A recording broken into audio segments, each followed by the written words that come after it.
Welcome to the Rogers Kakasungura YouTube channel. A big thank you for the support you're granting this platform. In Kenya, since William Ruto took power in 2022, we are living under the mercies of the IMF. In brief, we are living under the mercies of the American government. Why am I saying this? Kenya has tried several times to lower the taxes, but each time they do so, they get a warning from IMF. When the government lowered the VAT on petroleum products from 16% to 80%, IMF sent a warning. The 2024 finance bill was drafted by the very same IMF, meaning our Kenya's economy is surviving under the mercies of the United States government. Even William Ruto recently said it will not be humane for us to deny America a chance to build a quarantine facility because their money has greatly impacted our health system, positively impacted. Meaning, our Kenya's economy is being driven majorly by the United States. And these are the people who we know supported William Ruto into power. This is not a secret. It is in the public domain. So I fail to understand why the very same United States is complaining about William Samoei Ruto. Because the information I've received is that the United States meat exporters have sent demands to the American president, Donald J. Trump, over what they call Kenya's harsh business rules. Hawa watu hawajui kwamba Kenya is so corrupt. They don't know. They don't know even the money they have sent to build a quarantine facility will be stolen. They don't know. Americans don't know that William Ruto's government is full of thieves, brokers.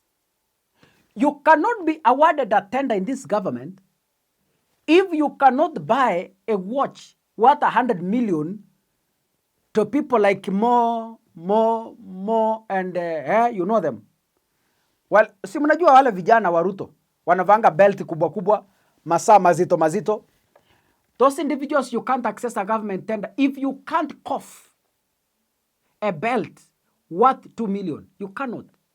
So America ijue, na I hope hii video wafikie kwamba wezi ni wengi Kenya. As you complain about the harsh business rules, those are not rules.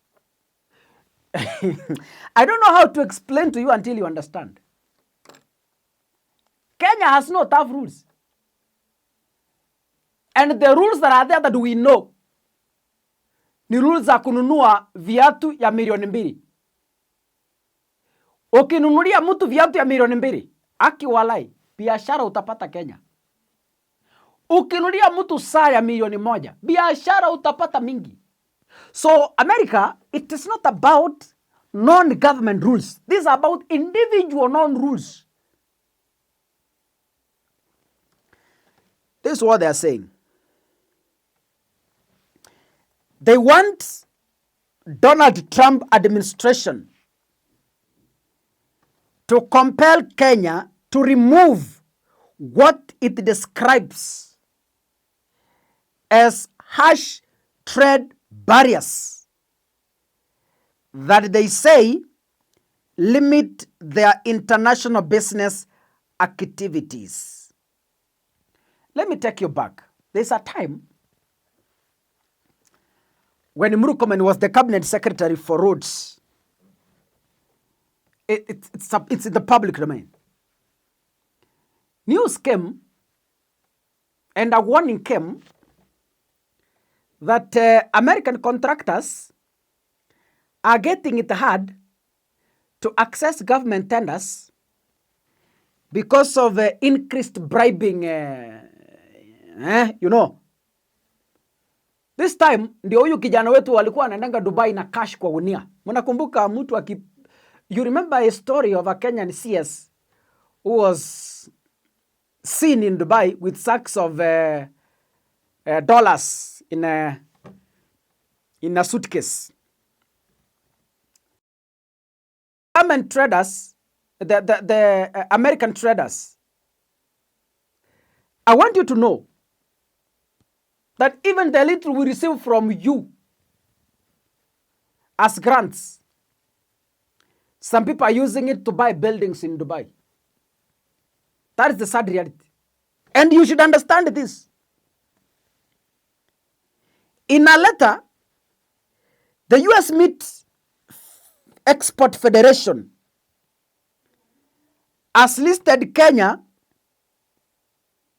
among African countries, they say, whose policies allegedly hinder American exports despite benefiting from access to the United States market. According to the Federation, while Kenya remains technically open to the U.S. red meat market, red meat imports, exports to Kenya minimals due to several non-tariff barriers. The organization cited Kenya's import licensing system, restrictions on the transshipment of products, and what it says a lack of clarity on veterinary medicine residue and microbiology. This one cannot be clear because people are eating from it. America, it's good you know. If it has been unclear to you, it's because you haven't coughed those bribes. The day you cough those bribes, it will be so clear and clean for you. I'm giving you secrets, Wanangi. Yeah? Hey, listen. The experts further claim that Kenya effectively blocks United States pork imports through a requirement for a letter of non-compete, which requires approval from domestic industry players before each shipment of imported pork can enter the country. Hakuna kitu kama hiyo. Let me give you a secret. You go